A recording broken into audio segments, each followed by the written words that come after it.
Eu tô aqui todo santo dia para a gente descobrir juntos os santos do dia.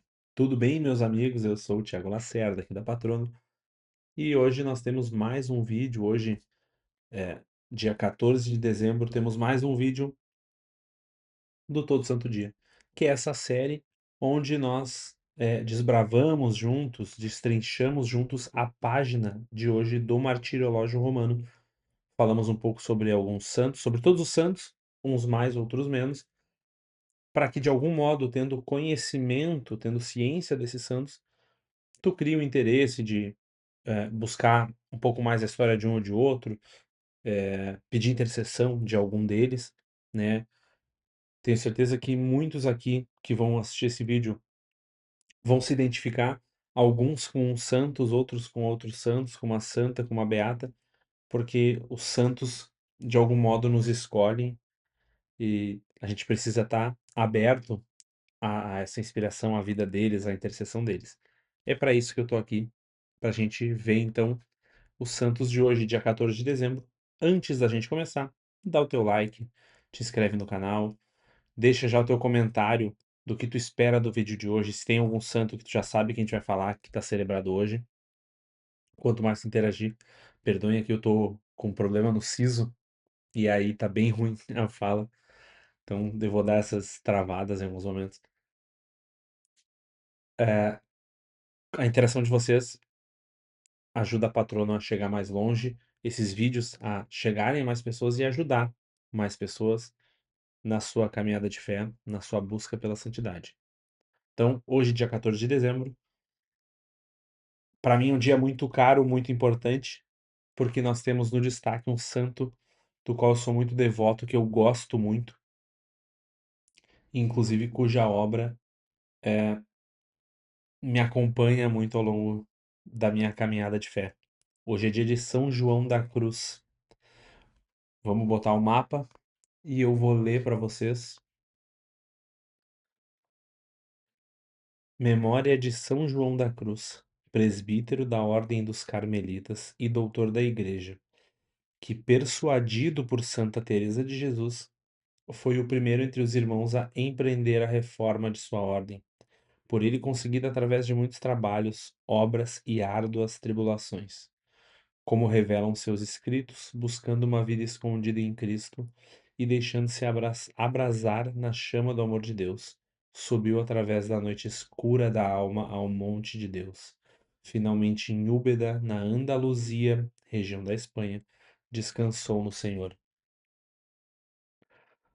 São João da Cruz é um dos grandes, grandes santos que nós temos na igreja, é doutor da igreja, e, como o próprio elogio nos traz, reformador dos carmelitas, companheiro de Santa Teresa d'Ávila nessa reforma, o doutor da igreja, o santo que nos traz a teologia sobre a noite escura da alma.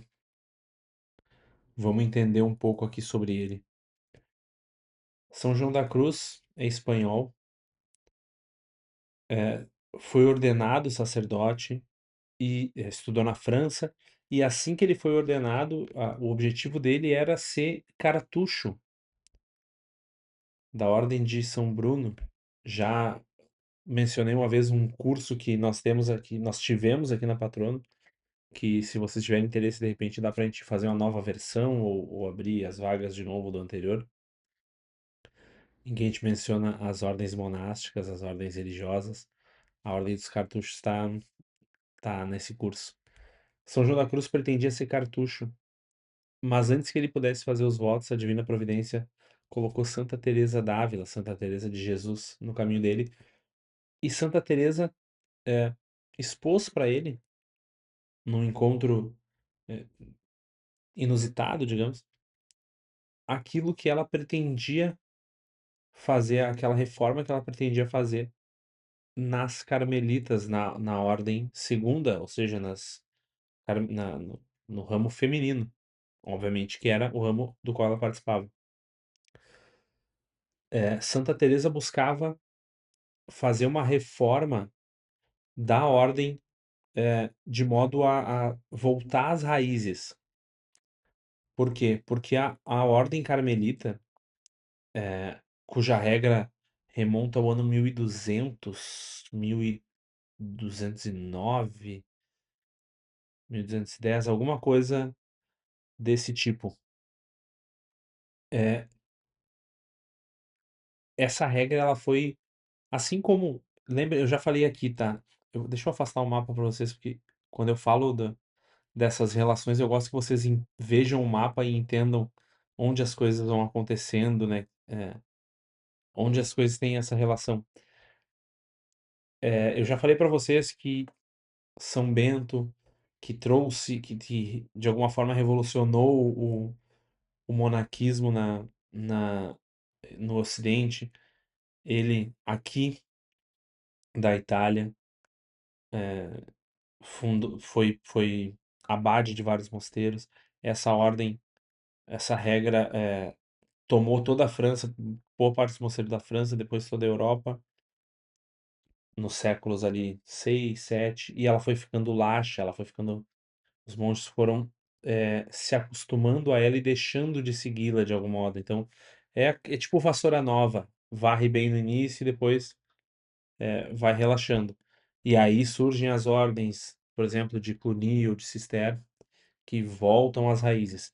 Os carmelitas, nós temos esse mesmo movimento alguns séculos depois. Então, século XIII, nós temos essa questão da regra original de São Simão de Stock, etc.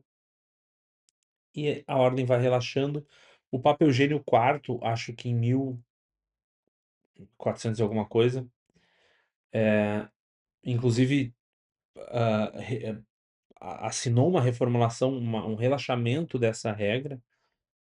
E aí, na regra inclui a, a ordenação do dia, a rotina, as orações, as penitências, tudo isso está envolvido, né? Então, Santa Teresa, alguns cento e poucos anos depois desse relaxamento pelo Papa Eugênio IV, queria justamente voltar à raiz aos anos 1200. Apresentou isso para São João da Cruz e o convidou a não ser cartucho, mas carmelita, para que ele pudesse fazer essa reforma, empreender essa reforma também na ordem primeira, no ramo masculino. Então,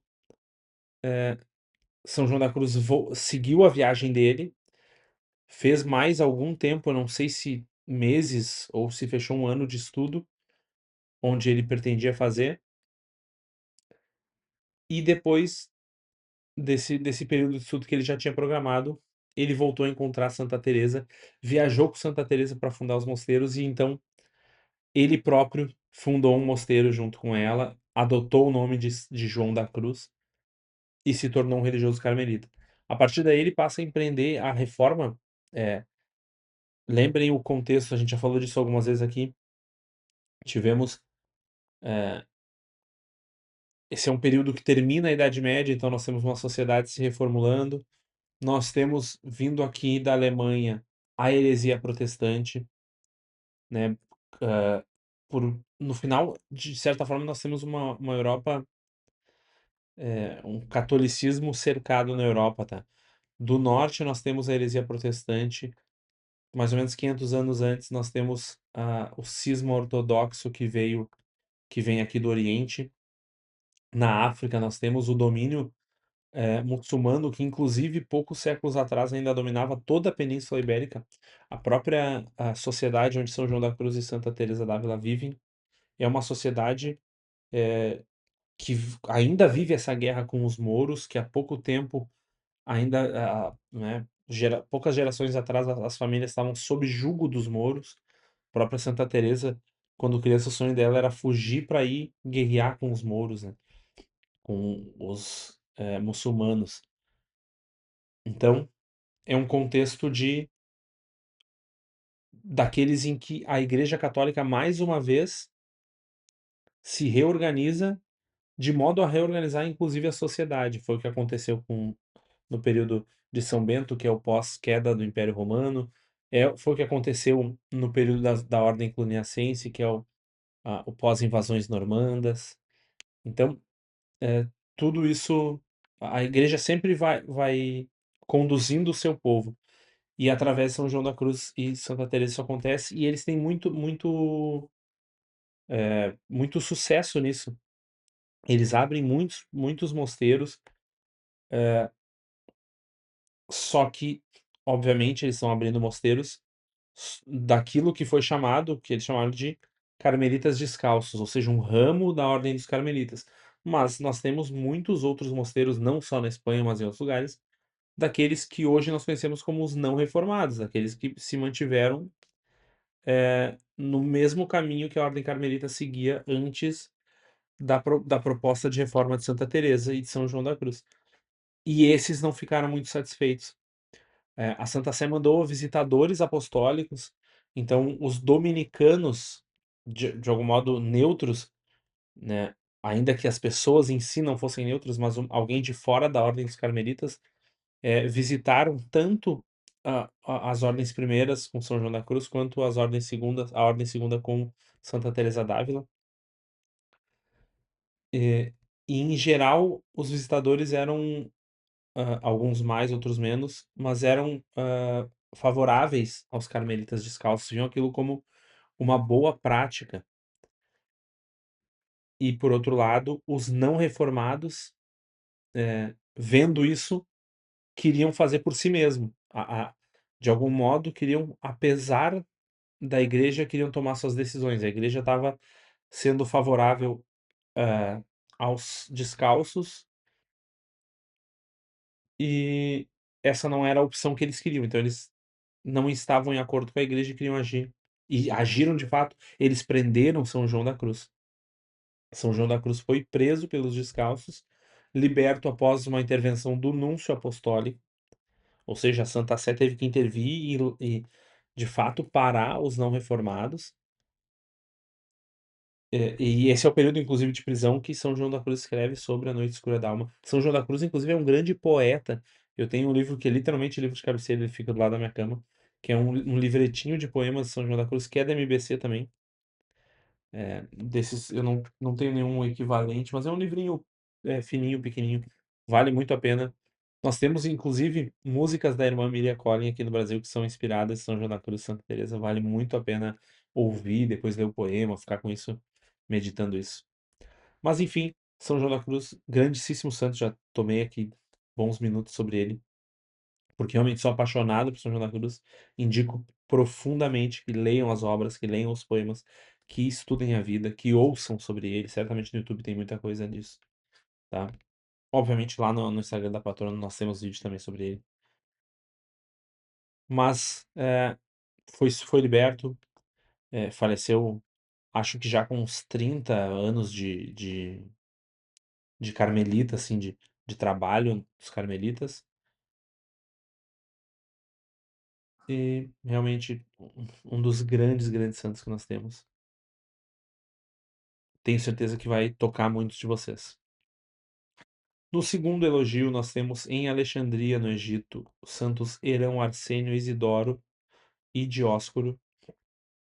Dióscoro aqui no elogio é destacado como um adolescente de 12 anos de idade.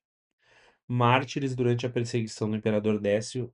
A perseguição de Décio é muito citada, que nós temos muitos mártires. Quando o juiz viu os três primeiros suportarem os diversos suplícios com a mesma constância na fé, mandou lançá-los à fogueira. Mas a São Dióscoro, depois de ter sido repetidamente flagelado, mandou diferir a sua morte. Então, São Dióscoro morreu de outro martírio. Ano 250,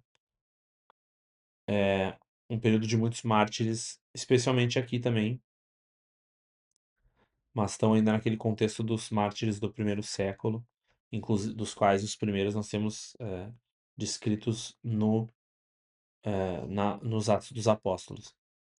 No terceiro elogio, santos Tirso, Leuço, Calínico e companheiros mártires na Turquia, que segundo a tradição sofreram martírio no tempo do imperador Décio, cerca de 250. Então temos aqui os mártires também, provavelmente um contexto muito parecido, apesar de locais diferentes. A gente ainda está aqui na região do Oriente Médio, de algum modo, tá? Todo esse entorno aqui do Mar Mediterrâneo,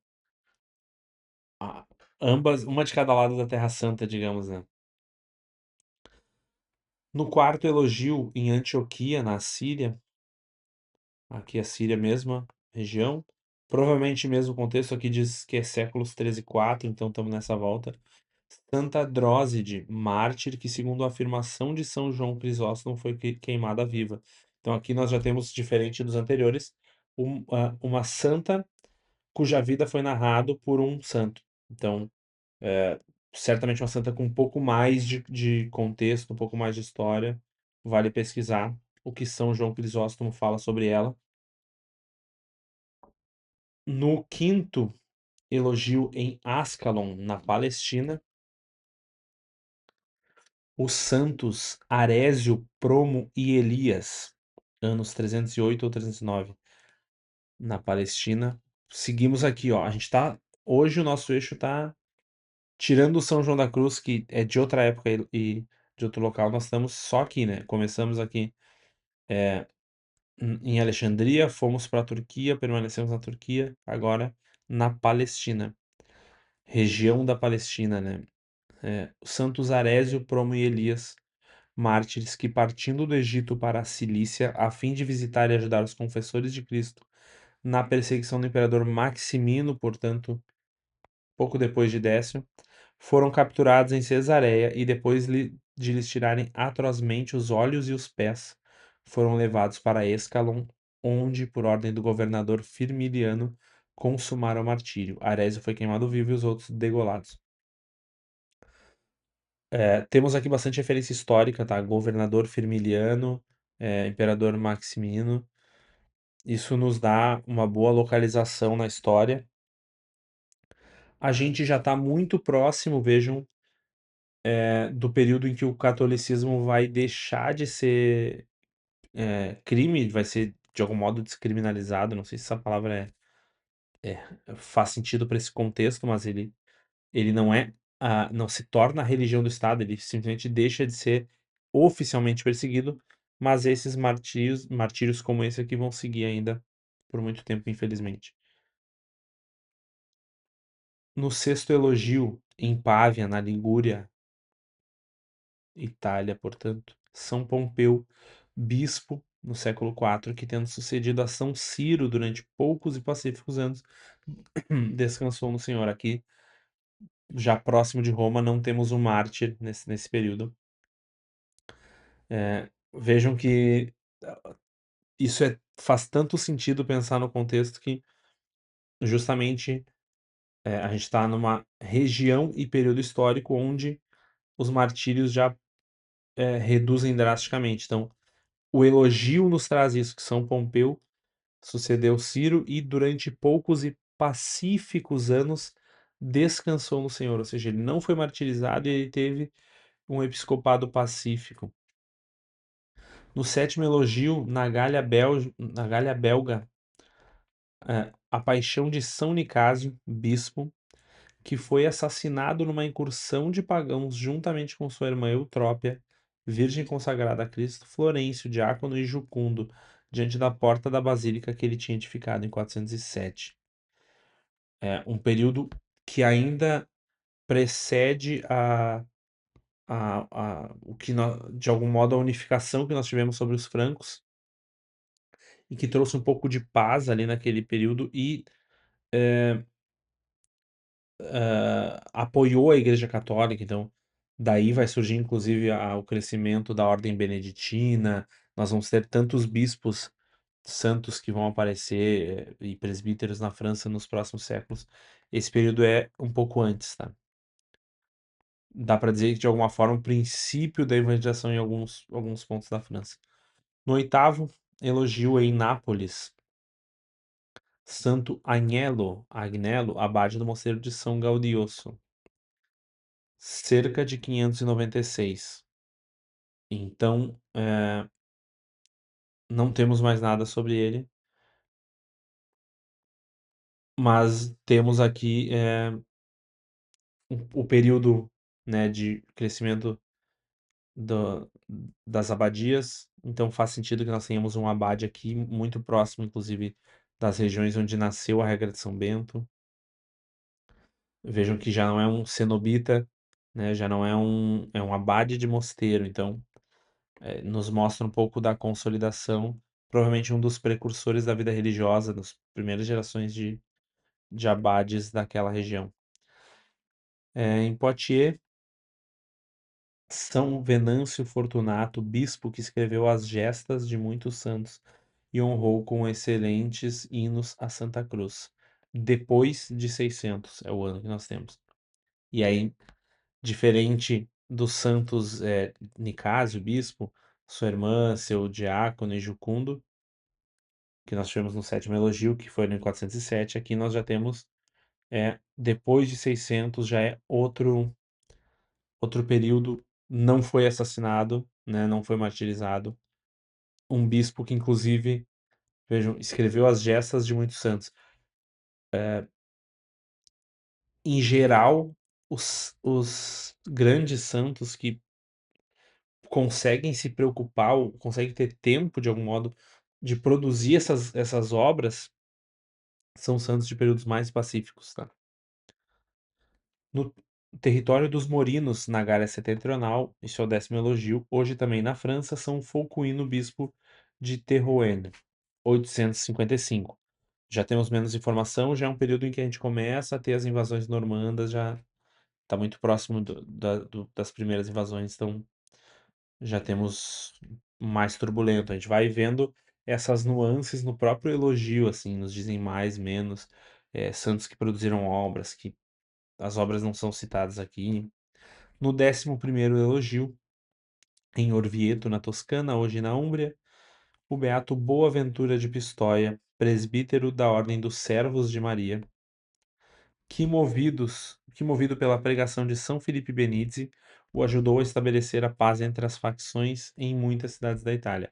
Cerca de 1315, aí já demos um salto, já é um período pós São Francisco, né, que influenciou muito na Itália, pós Santo Antônio de Pádua, São Domingos, então é já é um outro contexto. Antes a gente tinha do elogio anterior para trás, nós tínhamos um contexto de vida monástica predominantemente beneditina ou ainda cenobítica, ou seja, com regra própria, né?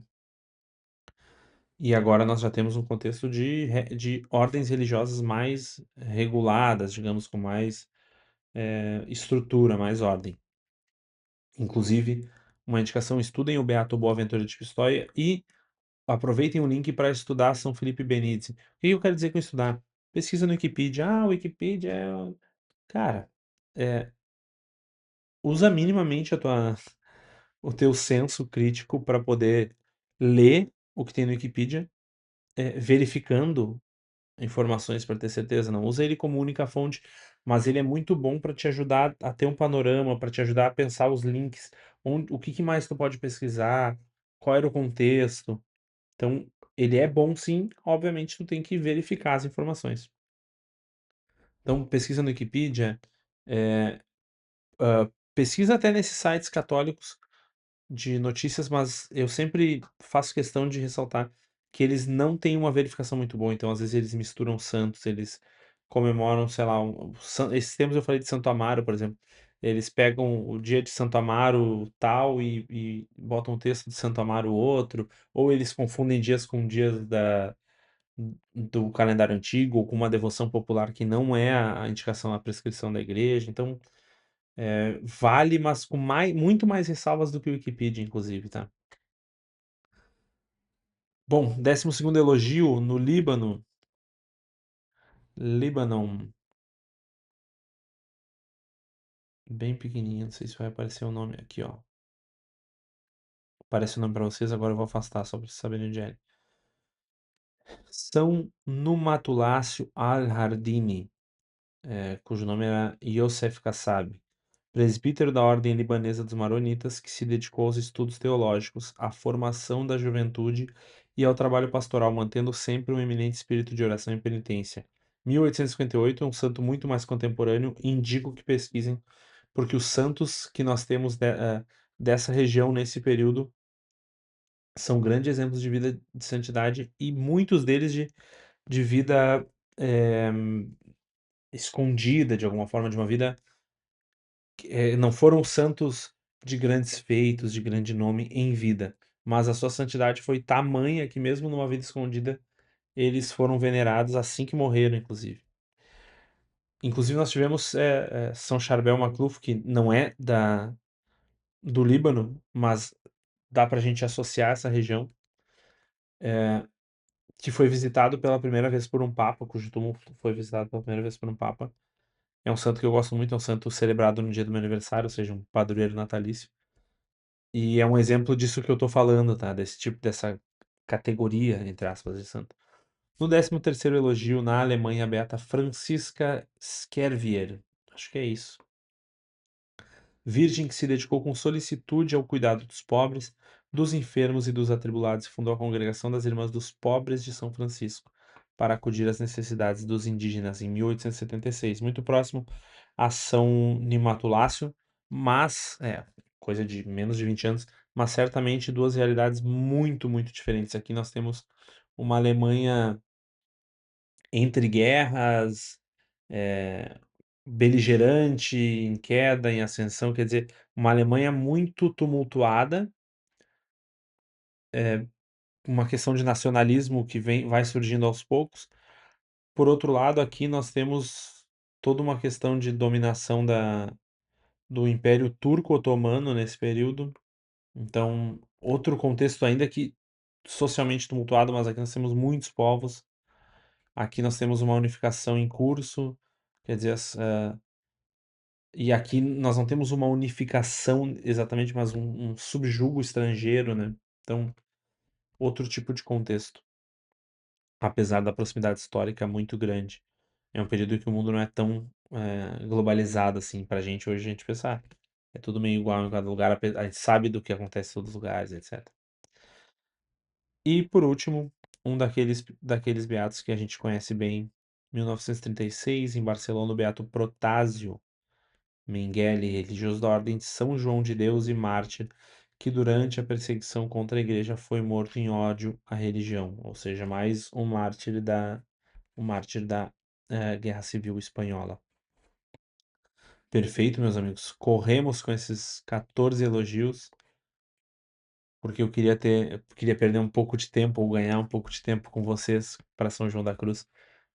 Indico com muita veemência o estudo a São João da Cruz. Comentei para vocês sobre o Beato Boaventura de Pistoia e São Felipe Benise, e também sobre São Nimatulácio. Os nomes estão aqui na descrição, não se preocupem. Às vezes a minha dicção hoje tá pior ainda, realmente tá bem ruim, eu tô ruim da garganta, tô com o siso me incomodando muito. Então, perdão pela dicção, pelas travas, mas tá saindo. E indico também a Beata Francisca Skervier, que é uma fundadora, eu sempre indico fundadores. Inclusive, 1876, a gente pode dizer que está num período associado ali aos fundadores da Itália, os fundadores italianos dos anos 1800, ali do século XIX. Dá para a gente associar o contexto, apesar de ter uma distância geográfica. Eu estou olhando para o mapa e mexendo no mapa, eu esqueci que eu já tirei o mapa, mas enfim, vocês entenderam. Comenta aqui, por favor, se algum santo te chamou a atenção, se tu for com alguma dúvida, se eu me equivoquei em alguma informação, comenta também, porque isso vai ajudar as pessoas a verem essa correção. Então, eu não sou o dono da razão aqui, é bem possível, eu tô falando tudo de cabeça, a única coisa que eu tenho na minha frente é o martirológio, então é possível que hajam erros e vocês me ajudam também de algum modo. A minha intenção é que isso aqui seja mais do que algum tipo de aula ou de palestra, é que seja uma comunidade, uma troca, como se eu sentasse com meus amigos todos os dias e a gente batesse um papo sobre os santos do dia. É essa a minha intenção e é isso que eu gostaria que vocês pudessem fazer com os amigos de vocês também. A minha intenção é que vocês possam levar isso para os amigos de vocês, para que todos os católicos, ou a maioria dos católicos, cada vez mais católicos, consiga ter contato com os santos do dia sempre. Correto? Certo? Fechamos? Então, curte, comenta, te inscreve, segue no TikTok e no Instagram. E até amanhã. Tchau.